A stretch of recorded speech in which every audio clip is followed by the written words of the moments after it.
Hello. Hi. Here we are, recording a podcast. Wow. I'm so excited. We look so official with our microphones. I love it. Hell yeah. I am psyched that we are doing this. It's something that we've talked about for years now. And I am just so grateful, and I think it's so special to even get the opportunity to play like this with my big sister. Aw, that's so sweet. Yeah, I feel like this has been a journey, and I couldn't be more excited. And it feels right. So, And I know that you and I went back and forth a lot on what to call this, what topics to talk about. We have, like most people, very diverse interest ranges and even further between the two of us, but they all kind of revolve around spirituality, fitness, health, cooking. Well, you're a much better cook, so you can talk about cooking. thank you.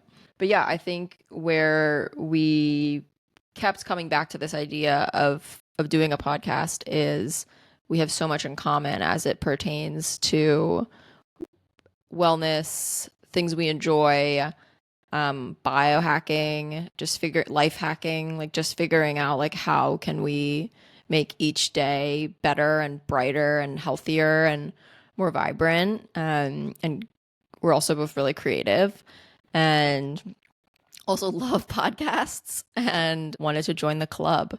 So I think for those tuning in, thank you so much for listening to our first episode.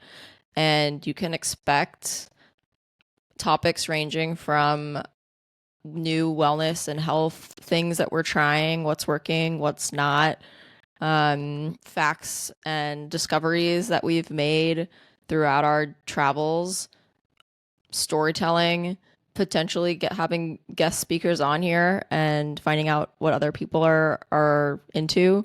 But going back to the title, like no rules, no rules to live by. This is just two sisters that love each other and have a lot of overlapping interests and kind of bringing that forward and seeing if we can be impactful and help others on their journeys. Absolutely. And I think that from the title standpoint, we are really interested in exploring the rules that we were taught and unlearning rules that we might need to evolving as people, setting new rules for ourselves, what we are like kind of working with, what tools we are currently using that are helping us show up as our best selves, our new selves, our favorite, most creative selves. So I'm really excited to dive into this, and yeah, just really grateful that we got here. And I think that something that is really important is around kind of giving ourselves permission to do it and to do it imperfectly and to show up and have fun and allow ourselves to take up space in this way. And when we first had the idea to do this, Alicia and I were going on kind of our own separate journeys of giving ourselves both permission to be imperfect, to take up space, to do something like this and not have to have everything figured out, to record ourselves and not feel any sort of shame and unworthiness around, hey, like, you're allowed to do this. Yeah, 100%. I think Brianna and I are both very career focused individuals. I think a lot of that comes from the way we were raised. So I'm a recruiter. Brianna works in product at a big tech company. And I think we both have been kind of on these paths, kind of hamster wheels, if you will, of careers we both love. But also, it's just such a cool time. It's such a interesting time that we're living in that we both work remote. We have flexibility. We've been able to like carve out more time for ourselves, our wellness routines, time with friends, time with loved ones, and, time to do other things outside of just our careers. It's really exciting. And something that Brianna actually did last week for kind of like setting intentions for the new year was a kind of somatic dance session online, which Bri, I'll let you describe, because it was really impactful. And I feel like I had a few key takeaways from it that led to some conversations that led to this right now, basically. Oh, I hadn't even really put two and two together that this was like a ripple effect of that workshop, but I was so grateful that you came. And yes, it was a workshop called Plan for Joy, and it was about really being intentional with reflecting on how far you've come from 2023 and in 2024, what you are intentional about accomplishing and what you want to do. And these can be little things, they can be things you have to invest in yourself for, they can be big goals. But also just identifying, okay, what is the low-hanging fruit here?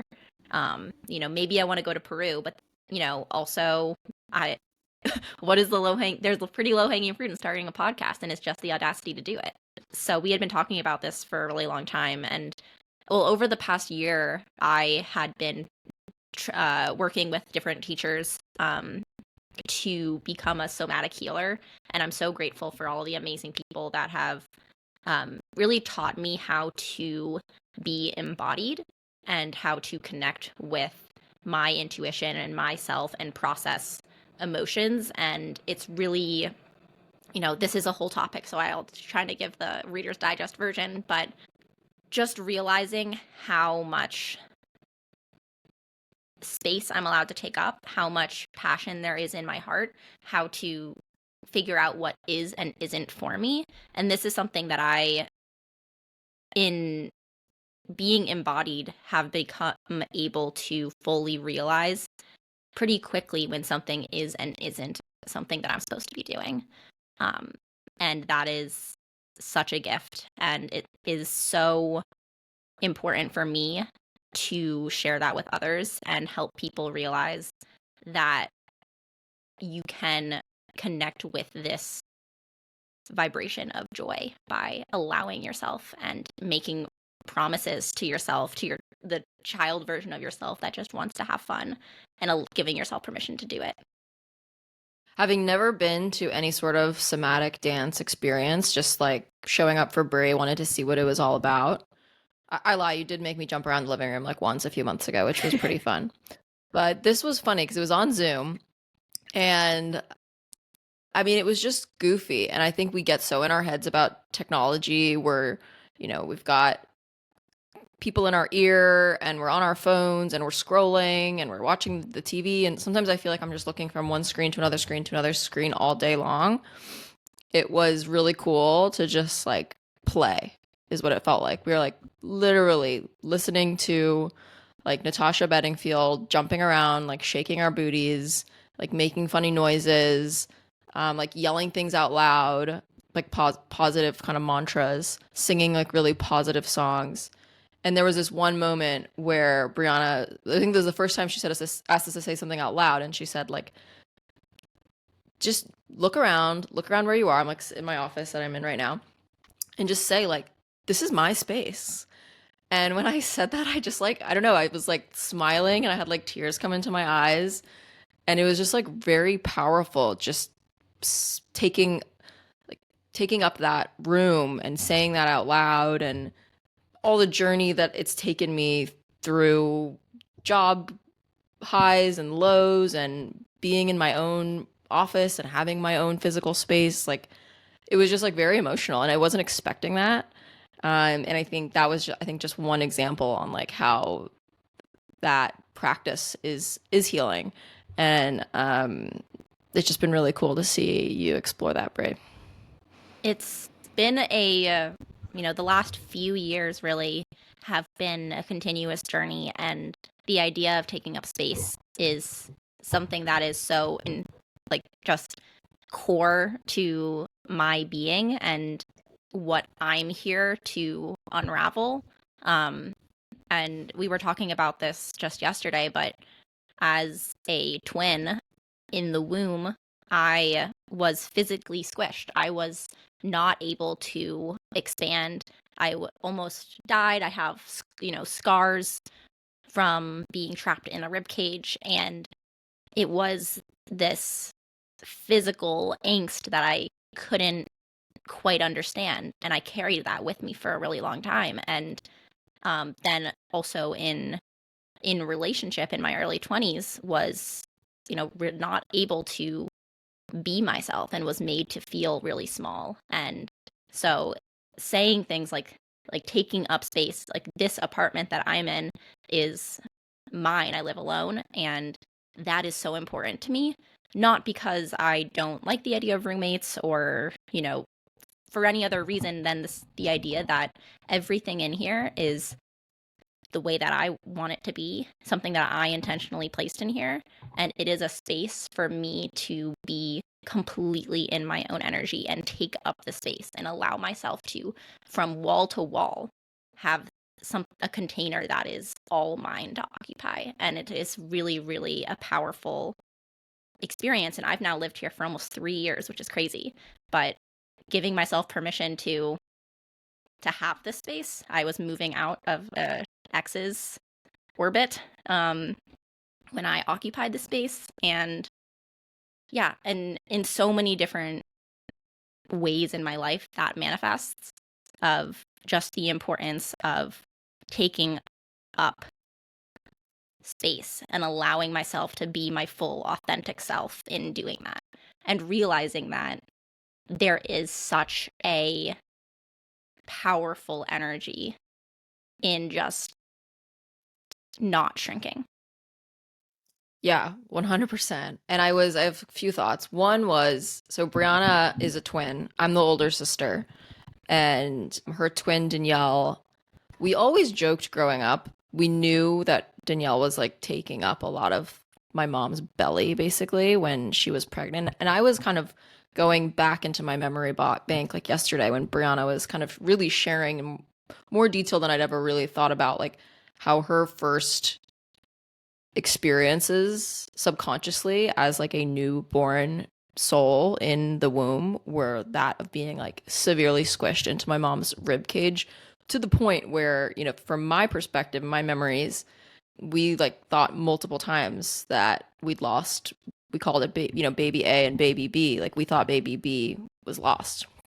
And there would be like a few weeks where we wouldn't hear a heartbeat, and then like the heartbeat would come back. I mean, now I'm like 2.5, so they're not that vivid, but I do remember there being concern that like there wouldn't be two sisters, there would only be one sister.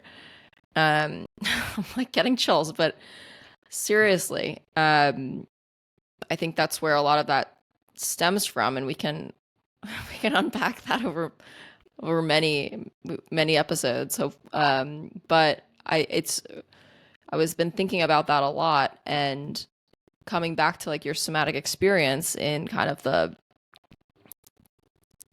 audacity as women to take up space.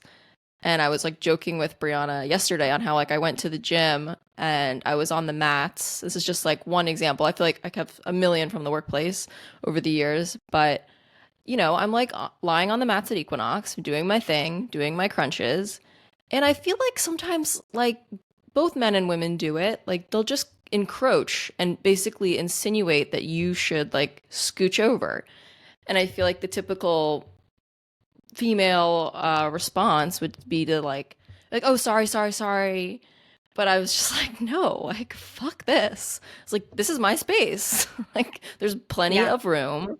Like, get out of my little bubble. And so, yeah, it was a very cool lesson that I took from that and that I will continue to take. And I think it's an important message. And it's also why we're here. We're taking up space in podcast land. And we're here to laugh. We're here to heal, share stories. And that's kind of the gist of it. But there's no rules to live by as we go through this. There are, however, life hacks. I feel like I want to dive into why we settled on this name, but I also want to go back to your story of Equinox, where you're on this mat, and it's really, there are so many social norms at play, And there are people who walk around and you can just feel that they're big energy and you like feel like, oh, I got it, better get out of the way. But it's also because that is an energy and that's like a vibration you're putting out. It's not that you're being like rude and like not shrinking. It's like, no, like I'm taking up my space. Like this is mine. You can have next to me. And then because there's also the other thing where, like if you're on a crowded subway and some guy is manspreading, it's like, yes, he's taking up space, but it's in a way that isn't mindful and like conscientious of the other people in the space.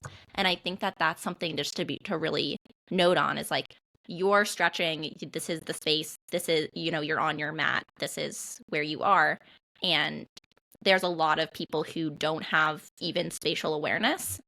And so I think that it's a mix of being like sometimes when we're so self-aware but it's not balanced with like a confidence and presence, that's when like you become self-conscious, because sometimes I still find myself seeing other people take up a lot of space, and maybe this is something I need to unpack, but I'll be like, you're taking up too much space.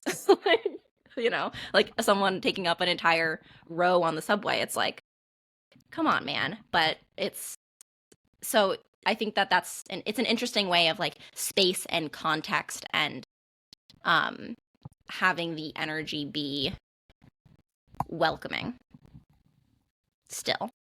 Bri, what are some of your favorite things that you're doing right now? Some of my favorite things that I'm doing right now is, so I write a lot of poetry, and I've been really going back through a lot of the poetry that I've written over the past few years. And it's both obviously like brought up a lot of emotion, but it's also been like this really cathartic purge of like just like intense reflection. And I mean, I'm a Capricorn and like my birthday is right around New Year's. So like this time of year, I'm really intense about reflection. I think that's been really, really great. I've also, I know we're both on a Pilates kick. Like I just heckin' love it.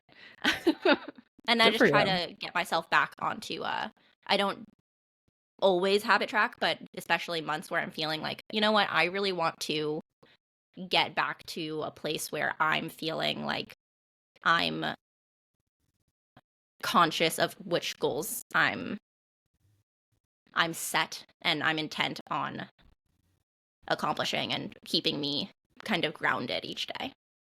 Right. You're also Yeah. doing dry January, right? Oh, yes.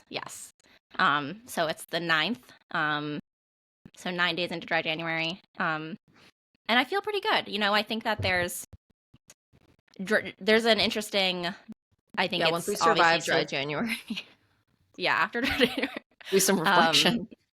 Yeah, and especially living in a big city, I think it's just really a social thing. And so that's, I'm not even a big drinker as it is. It's not like this is like terribly difficult for me. It's just a a bit of a reset of, hey, like you don't have to have it to Yeah, have a social life. totally. But it is more challenging when you're single and like in an urban environment, 100%. That being said, I just feel like if you can do at the clubs, people don't even notice. If you have a club soda and lemon, people don't notice.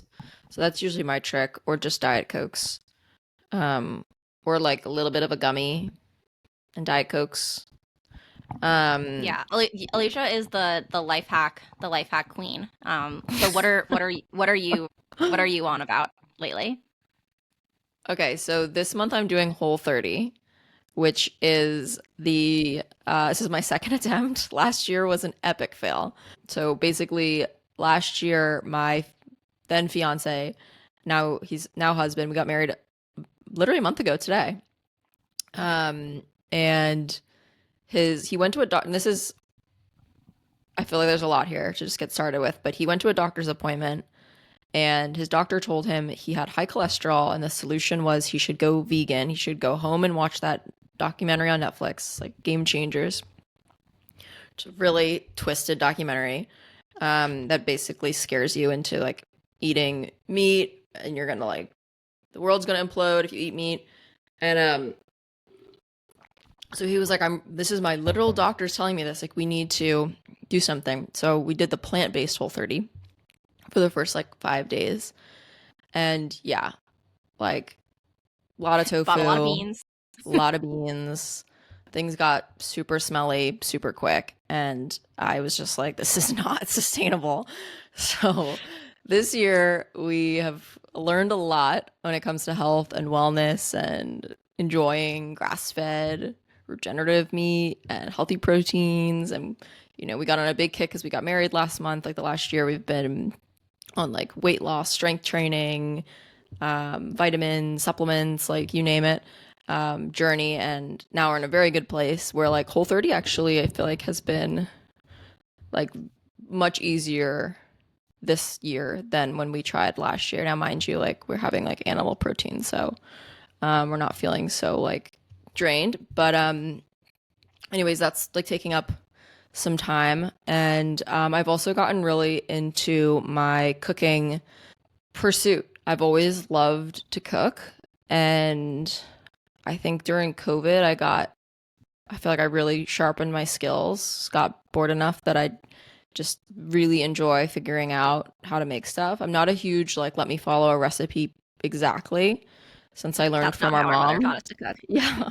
Yeah, our mom taught us the skills of like, here's what's in your fridge, like make something tasty. So I do a lot of that, but I've been trying to put like intention and structure behind it and figure out like what do I want to do with this? Like, um, it's great that like Will loves my cooking and it's like a hobby that I enjoy and we do together, etc. But I feel like there's something more there, and I'm not exactly sure what that is. But I'm trying to kind of take steps every day to like get better and Well, this put has been a myself out lifelong there. journey for you. You started a recipe blog when you were like 16. That's true. Guacamole. That's what it was called. Was it really? I thought it was called Yeah. She Who Runs the Block. Or was that later? Um, there were a few iterations. Yeah. So there was like guacamole, which was like a joke from like Austin Powers. And then yeah, I think it then there was She Who Loves with Guac. Obviously a big guacamole person. Alicia Um makes incredible guacamole. yeah, I do. So come on over or I You can should give put you it in my the show recipe. notes. Yeah, I can put my recipe in. It's basically just lots of lime, lots of cilantro, and lots of salt. Um, but um, but yeah, so that's what's cooking over here, literally. Last night I made paleo chicken pot pie, which was like Whole30 compliant.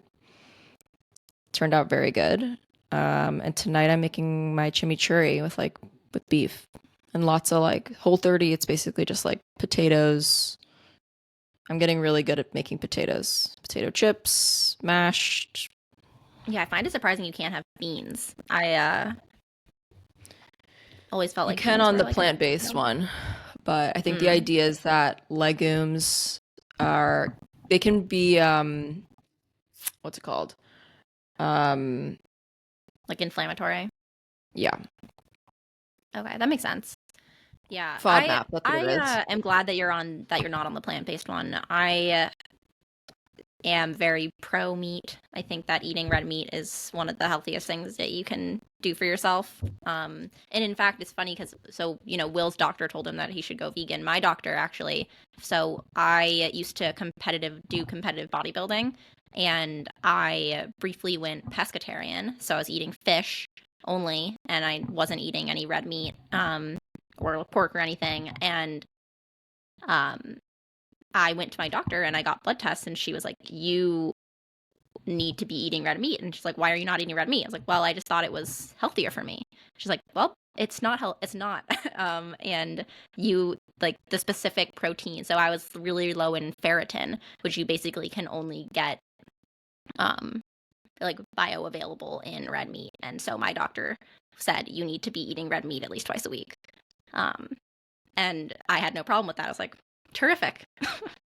It's so wild how much misinformation there is, and it is also wild that majority of the nutrition information that I've received and now follow I have gotten from people on podcasts and not from Mhm. doctors. Yeah. Yeah, we found a new, long story short, Will found a new doctor because that was just not like helpful. And yeah, we mostly eat just like whole foods as much as possible and just try to keep it real. Like if you're gonna do bread, make it like a really nice sourdough. If you're gonna do steak, have it be from like a great sourced steak, grass fed. Even like chicken, I mean, it's hard to do. It's hard to find like good chicken. There's so many issues in that Yeah. industry. Well, I But feel like like I that's a go to the whole farmer's market. But I feel like how to source good quality food is something that should be a whole episode because we can really go deep into that and you have done a lot of research into that. Um, but totally. yeah, I mean, I think that we're being exemplary of the reason we chose this title, um, because we like to talk about all sorts of topics and diving into just general health, wellness, the food that you put in your body, to the thoughts and the rituals that you have in your life. And we didn't want to go too specific about talk fitness and nutrition or just spirituality or um, we want to really talk about the things that we have learned, the old rules, the new rules, and also not create any rules for ourselves because there are no rules. If you want to start a podcast, you can start a podcast. If you really want to be vegan, like there's no rule you can totally be vegan, but like you probably shouldn't be. Oh, Always changing, always evolving, always expanding. Um, and I'm really, really excited about this moment of expansion for us. me too, Brie. Should we call it an episode? Before we break, I think like a few tangible takeaways that I have. Maybe we could share like some takeaways. Mm. Or maybe just that like it's really good to be bad at something consistently. And I think this is just a testament to like just courage and like brave. It's pretty brave to just like do something you have no idea how to do. And this is our first podcast episode. So we can now say that we've done that and we probably did it poorly. Yeah, and every time we do it, it'll get better. It'll be less scary. It'll feel less intimidating, and I honestly I have no idea how to go publish it, but we just recorded it and then we'll Yeah. figure that step out. But And then one we'll step know. at a time here, And then and we'll then know we'll how to do know. it. The Yeah. only way to like learn something and do something is to just do it, and like I think that that's one of those things. Like you said, it's just having the courage, and being willing to give yourself that grace, um, and be really bad at something. Have the Because it's audacity. all play. Yeah. Yep, exactly. Cool. Well, thanks everyone for that listened in for joining us. We're excited to go on this journey and we'll see you again soon. Yes. Thank you all. We really appreciate the support and seeing us in our courageous moment.